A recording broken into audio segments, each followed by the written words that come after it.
En manchette, aujourd'hui, avis d'ébullition. On parle d'eau potable à Berthierville et Sainte-Geneviève de Berthier. Bonjour à tous et bienvenue à votre bulletin d'information sur les ondes de CTRB, votre télévision locale et régionale.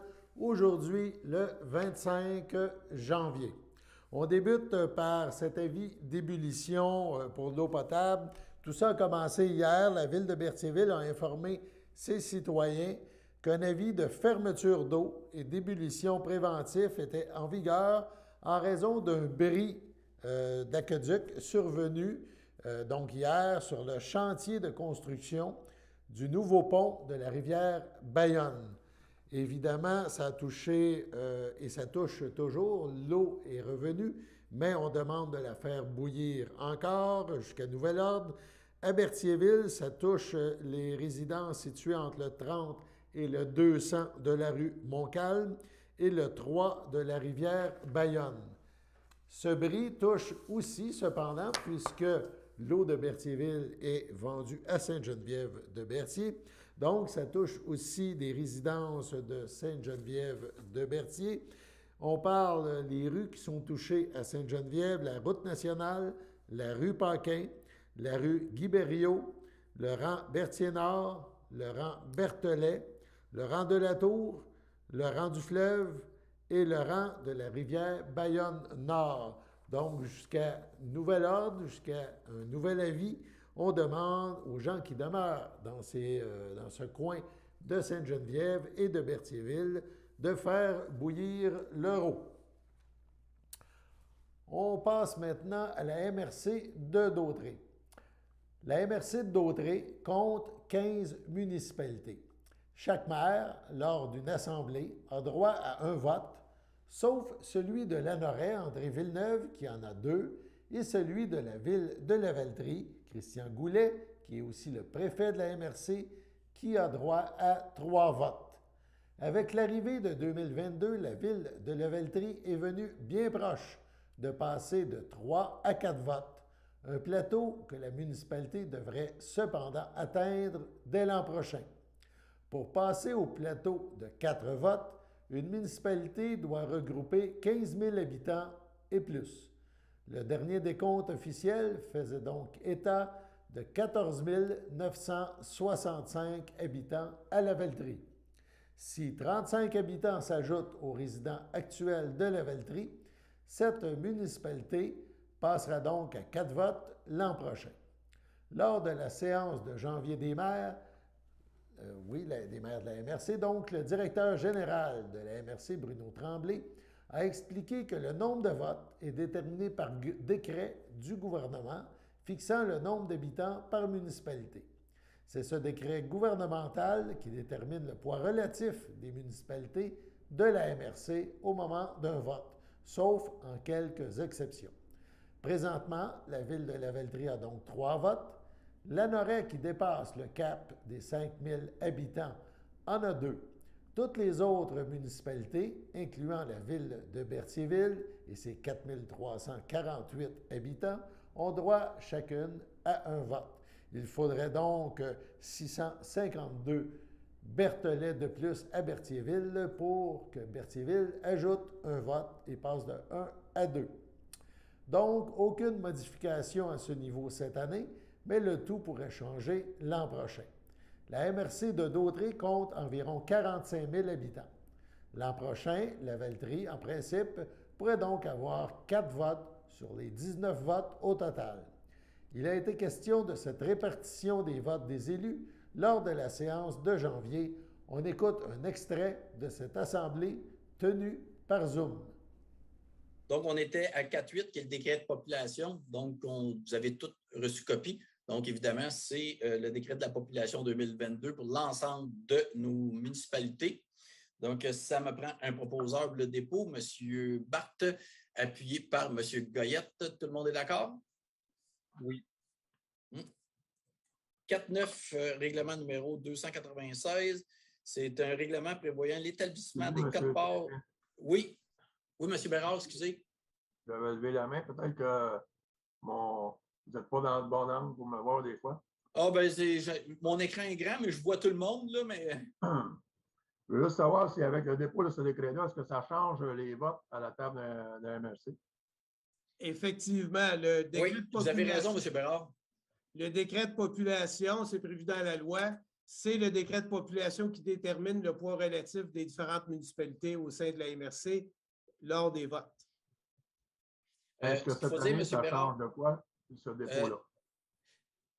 Pardon? ben, en réalité, M. Bérard, c'est une loi. Hein? Ce décret-là, ce dépôt-là et ce décret de population, ce n'est pas un choix de la MRC. Mais ça ne change rien cette année. C'est ça C'est que ce qui M. fait le vote. Mais pour que, exemple, la Valtrie, quand on vote, ça l'équivaut à 3 voix. Il aurait fallu être au-dessus du 15 000, on est à 14 966. Quand on va tomber à 15 000, oui, la Valtrie se retrouverait avec 4 voix. Par contre, là où ça peut faire une différence, c'est que si dans la majorité, la MRC, c'est 45 000 de population, s'il y a une majorité de villes qui votaient contre, dont, je ne sais pas, moi, exemple, la Valtrie, puis on se retrouve, mettons, Lanoraie, on voterait contre quelque chose, puis on représenterait au-dessus de 50 de la population, ça peut défaire un vote. Parce que c'est nos votes plus et population. C'est ça, M. Tremblay? Effectivement, pour qu'une résolution, sauf exception, là, il y a quelques exceptions, là, mais pour qu'une résolution soit acceptée, majorité des votes puis les maires qui votent pour la résolution doivent représenter la majorité de la population de la MRC. Donc, évidemment, quand il y a des petites différences, là, a priori, ça n'a pas d'impact, mais dans un vote serré, ça pourrait avoir un impact. Merci. Ça répond à votre question, M. Bérard? Oui, merci. Bonne question. M. Perrault, vous aviez une Ben, question? en fait, je pense que M. Bérard, la question, c'est cette année, avec le décret, est-ce que ça faisait justement qu'il y avait des municipalités qui atteignaient un vote, qui aurait des votes de plus, mais cette année, il n'y en a pas de changement. Non. Le seul changement, c'est vraiment sur la partie de population. Allons maintenant à la première pause. Le samedi matin, dès 9h30, nos téléspectateurs sont invités au Super Bingo télévisé diffusé de nos studios de Berthierville.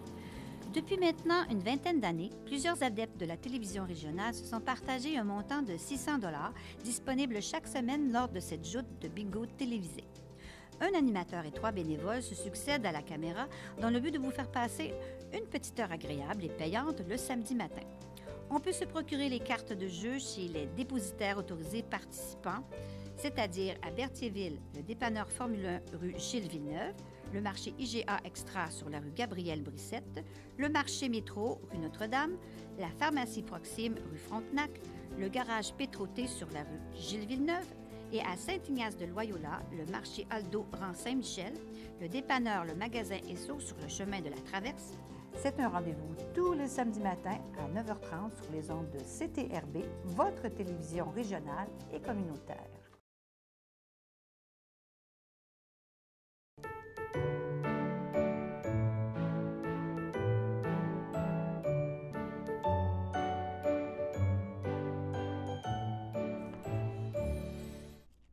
Donc, l'anniversaire de ce 25 janvier, les filles d'Isabelle de Berthier souhaitent bonne fête à Yvonne Bélanger.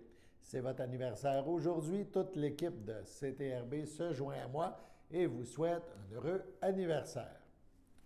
Sur ce, on passe au budget adopté hier, le 24 janvier, par les élus de la municipalité de la Visitation de l'Île-du-Port. Tout d'abord, ce budget-là a été adopté parce que les élus ont été adoptés si tard là, en janvier. L'année est déjà débutée. Donc, les élus se sont prévalus du décret gouvernemental permettant en année électorale, donc l'an dernier, de tenir l'adoption du budget en janvier de la même année, donc janvier 2022. Et cette séance-là s'est donc déroulée par Zoom hier.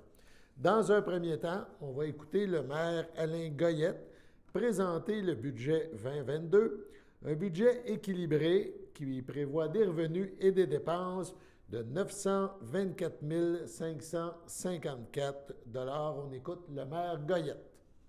Selon l'article 954 du Code municipal du Québec, le Conseil de municipalité locale doit, durant la période allant du 15 novembre au 31 décembre, préparer et adopter le budget de la corporation pour le prochain exercice financier et y prévoir des revenus au moins égaux aux dépenses qui y figurent. Toutefois, lors d'une année d'élection générale au sein de la municipalité, la période est prolongée jusqu'au 31 janvier de l'année suivante.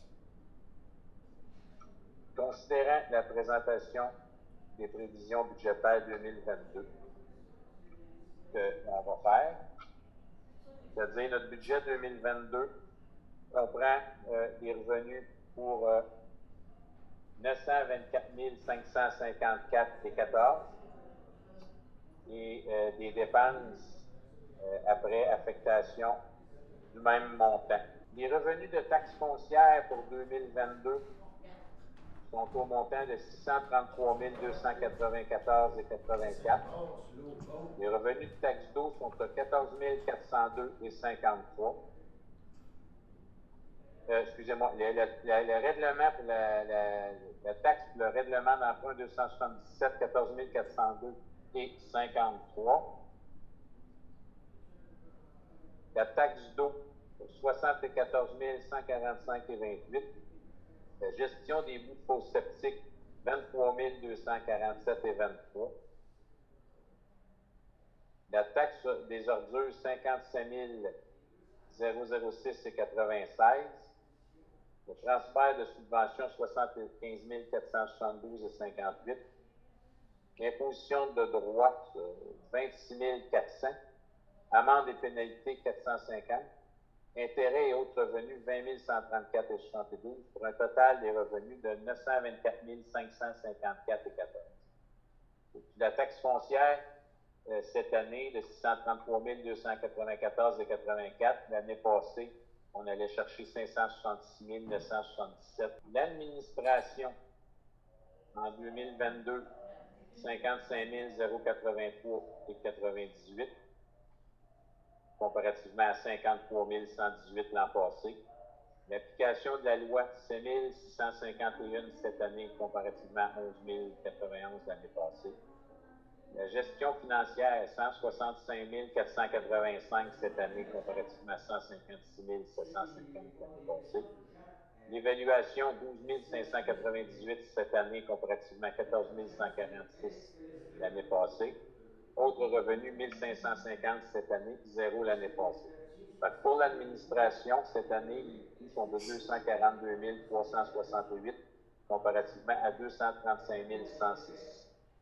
En sécurité publique, la police, 78 125 cette année comparativement à 73 777 l'an passé. C'est une augmentation. La sécurité incendie, 79 746 cette année comparativement à 82 133 l'année passée. C'est une diminution. La sécurité civile, 5 744 cette année comparativement à 2 835 l'année passée. C'est une augmentation. Et le total de sécurité publique est de 163 615 cette année comparativement à 158 745 l'année passée. En voirie municipale, 109 548 cette année comparativement à 99 859 l'an passé. L'enlèvement de la neige, 70 364 cette année comparativement à 48 792 l'an dernier. L'éclairage des rues, 15 000 cette année comparativement à 14 000 l'an passé. Lignage des rues, 5 110 cette année comparativement à 3 000 l'an passé. Code-part en transport, 12 061 cette année comparativement à 12 287. 12 061 cette année comparativement à 12 287 l'an passé. Pour un total en transport de 212 083 cette année comparativement à 177 939 l'an passé. L'hygiène du milieu eau et égout, 83 385 cette année comparativement à 88 934 l'an passé. Matières résiduelles, 101 577 cette année comparativement à 96 394 l'an passé. Cours d'eau, 1211 cette année, comparativement à 906 l'an passé. Le total pour l'hygiène du milieu, 186 173 cette année, comparativement à 186 235 l'an passé. C'est à peu près égal. Aménagement et urbanisme, 36 152 cette année, comparativement à 30 512 l'an passé. Notre part en développement économique, 3 019 cette année, comparativement à 2 551 l'an passé. Total aménagement et urbanisme, 39 171 cette année, comparativement à 33 063 l'an passé. Centre loisirs et culture, centre communautaire, 5 000 cette année, comparativement à 6 382 l'an passé. Parc et terrain de jeu, 13 590 cette année, comparativement à 15 001 l'an passé. Autres activités culturelles, 14 350 cette année, comparativement à 21 500 l'an passé. Quote-part activités culturelles, 3 407 cette année, comparativement à 2021 l'an passé. La bibliothèque, 5 500 cette année, comparativement à 5 300 l'an passé. Total loisirs et culture, 45 938 cette année, comparativement à 50 205 l'an passé. Frais de financement, 1 206 cette année, 2 267 l'an passé. Pour un total des charges 2022 de 890 554,14, comparativement à 843 561 et 70 l'an passé. Si on fait une différence entre les deux, c'est-à-dire les revenus moins les dépenses, ça nous donne 34 000 de plus. On va chercher 34 000 de plus que nos dépenses quotidiennes. Qu'est-ce qu'on fait avec ce 34 000 de plus-là? On rajoute à ça 55 000 qu'on va aller chercher dans nos surplus accumulés et on va le répartir comme suit. On va rembourser de la dette à long terme pour 14 000, puis on va retourner au fonds de roulement 20 000 et le restant va servir à financer nos projets qui sont les suivants. Projet 2022, on va faire un plan pour une virée au bout de la rue de l'Église. On a estimé un montant de 5 000 pour faire les plans et devis. On va améliorer le centre communautaire, notamment par l'ajout d'un bureau et de mobilier pour une estimation de 12 000 On va faire une étude d'égouttement des eaux à l'île Saint-Amour pour un montant de 18 000 Puis on va réinvestir dans le parc, dans l'aire de repos de la commune pour un montant de 20 000 Et on retourne 20 000 dans le fonds de roulement, c'est ce qui balance nos revenus et nos dépenses.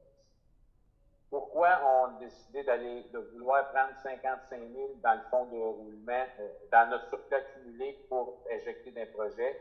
C'est qu'il y a des projets pour lesquels on va avoir des subventions. Par contre, on ne connaît pas le montant de la subvention qu'on va avoir. Fait que, si on n'a pas de subvention et on décide de faire les projets quand même, on va piger 55 000 dans notre surplus accumulé. Mais par contre, si on a des subventions, ben on va aller en chercher moins dans nos surplus accumulés. Fait que c'est un peu ça. Fait que les deux montants balancent. Je vous ai présenté les revenus et les dépenses. Le maire Goyette a par la suite expliqué les différentes taxes de la municipalité. Soulignons que le taux de la taxe foncière est haussé de 5,16 sous du 100 d'évaluation. On l'écoute. Règlement décrétant l'imposition des taxes et compensations pour l'exercice 2022. Bon, il y a des attendus qui font des références juridiques, attendu qu'un avis de motion du présent règlement a dûment été donné à une séance du Conseil tenue le 6 décembre 2021. L'article 1, préambule, fait partie du règlement. L'article 2, une taxe foncière générale de 0,5506 par 100 d'évaluation soit imposée et prélevée pour l'année 2022 sur tous les immeubles imposables inscrits au rôle d'évaluation en vigueur. Ça se trouve être une augmentation de 5,16 cents du 100 de l'évaluation. Article 3, qu'une taxe spéciale de 0,01252 par 100 d'évaluation soit imposée et prélevée pour l'année 2022 sur tous les immeubles imposables inscrits au rôle d'évaluation en vigueur, de tout tel que décrété par le règlement numéro 277 intitulé Règlement relatif à des travaux de pulvérisation, de rechargement et d'asphaltage sur le rang Île-du-Pas côté ouest, la rue du Chevalier et la rue Laforêt. C'est une légère diminution par rapport à l'an passé qui était de 0,0133. Article 5, une compensation annuelle de 164,76 par unité d'occupation soit imposée et prélevée de tous les propriétaires d'une résidence ou d'un chalet pour la gestion des matières résiduelles. C'est le même prix que l'année passée. Une tarification annuelle de 71,18 soit imposée et prélevée de tous les propriétaires d'un bâtiment résidentiel, commercial ou industriel n'étant pas raccordé à un réseau d'égout pour la gestion des bouts de fosses septiques. C'est la même chose que l'année passée. Une tarification annuelle de 35,59 soit imposée et prélevée de tous les propriétaires d'un bâtiment résidentiel qui est occupé moins de 180 jours consécutifs par année, n'étant pas raccordé à un réseau d'égout pour la gestion des bouts de fosses septiques. C'est le même montant que l'année passée. Une compensation annuelle de 210,64 par une unité d'occupation utilisant le service de distribution de l'eau potable soit imposée et prélevée à tous les propriétaires. C'est le même montant que l'année passée. En plus de cette taxe, pour toute consommation d'eau supérieure à 160 mètres cubes annuellement, il y aurait une taxe additionnelle qui est applicable au taux de 77 cents par mètre cube d'eau excédentaire consommée. C'est la même chose que l'année passée. Pour les exploitations agricoles enregistrées et en usage mixte, résidence et ferme sur la même unité d'évaluation, la compensation annuelle de 210,64 par unité d'occupation s'applique pour la résidence. Pour ce qui est d'excédent d'eau consommée, celle-ci s'applique pour la ferme. C'est la même chose que l'année passée. Article 8, une compensation annuelle de 210,64 par unité d'occupation utilisant le service de distribution d'eau potable soit imposée et prélevée à tous les propriétaires dont l'immeuble est situé sur la rue principale. C'est la même chose que l'année passée. En plus de cette taxe pour toute consommation d'eau supérieure à 34 000 gallons annuellement, il y aura une taxe additionnelle qui est applicable au taux de 1,80 $ par 1000 gallons d'eau excédentaire consommée. C'est la même chose que l'année passée. Pour des exploitations agricoles enregistrées et en usage mixte, résidence et ferme sur la même unité d'évaluation, la compensation annuelle de 210,64 par unité d'occupation s'applique pour la résidence. Pour ce qui est de l'excédent de consommer, celle-ci s'applique à la ferme. Article 9. Le présent règlement décrète que le compte de taxe sera payable en 6 versements égaux si la totalité de celui-ci est supérieure à 300 $. Ce montant comprend les compensations de taxes foncières régulières et spéciales. Toutes les taxes deviennent, article 10, toutes les taxes deviennent dues et exigibles comme suit. Le premier versement du compte de taxe initial serait échu 30 jours après la date d'envoi du compte de taxe. Le deuxième versement serait échu 45 jours après l'échéance du premier versement. Le troisième versement serait échu 45 jours après l'échéance du deuxième, et ainsi de suite. Le quatrième, 45 jours après le troisième. Le cinquième, 45 jours après le quatrième. Le sixième, 45 jours après le cinquième. Article 11. Lorsqu'un versement n'est pas fait à sa date d'échéance, seul le montant du versement échu sera alors exigible et les intérêts seront calculés seulement sur le versement dû. Un intérêt au taux de 12 % à l'an ou 1 % par mois serait chargé sur tout compte impayé à l'échéance. C'est la même chose que l'année passée. Le présent règlement entrera en vigueur conformément à la loi. Ça, c'est le dépôt du projet. Fait que le règlement, il est déposé, il est public. Si vous voulez consulter le dépôt de ce projet de règlement-là, vous pourrez le consulter. Il sera adopté à une séance ultérieure.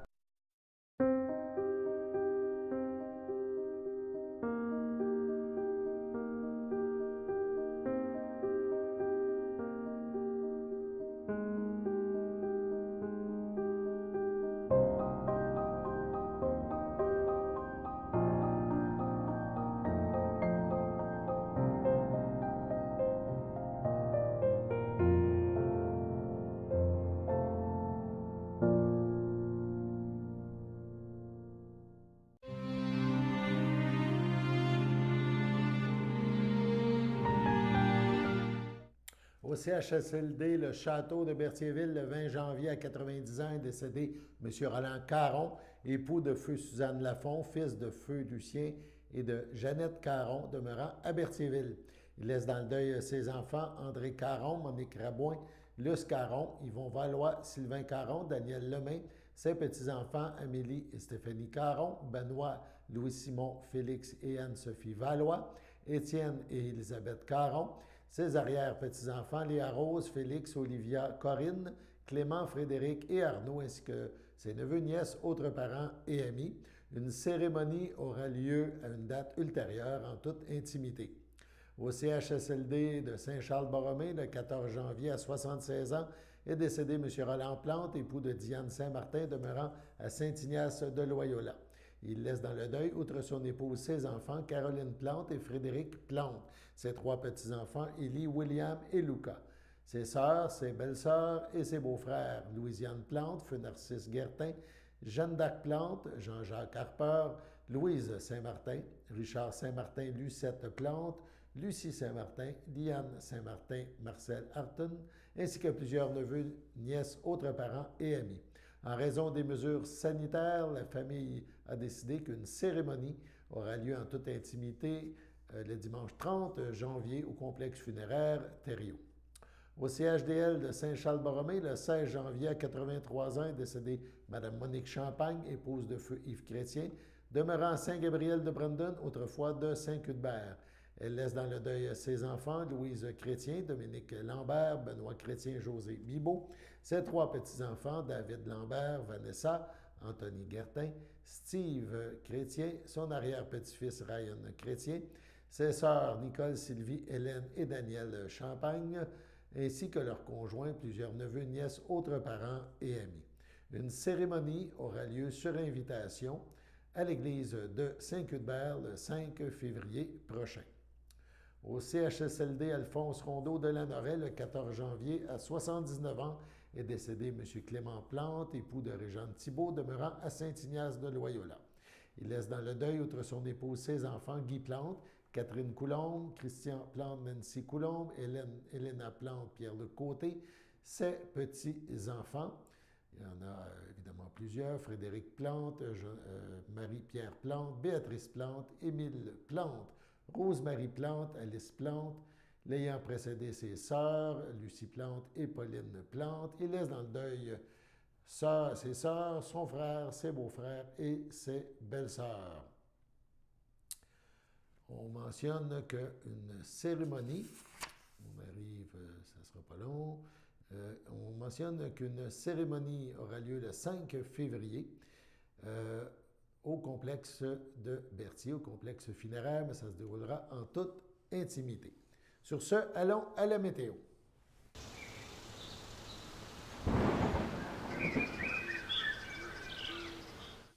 Donc, météo, ce soir, mardi, passage nuageux, moins 13, ressenti moins 20, c'est quand même moins froid. Cette nuit, le froid sera bien présent. On parle de ciel généralement dégagé, moins 23 degrés, mais on ressentira moins 31. Même chose au matin, le soleil sera présent, moins 23, ressenti moins 31. Mercredi, en après-midi, ça sera un peu mieux. Le soleil sera de la partie, moins 18, ressenti, moins 24. Donc, le froid est toujours bien présent.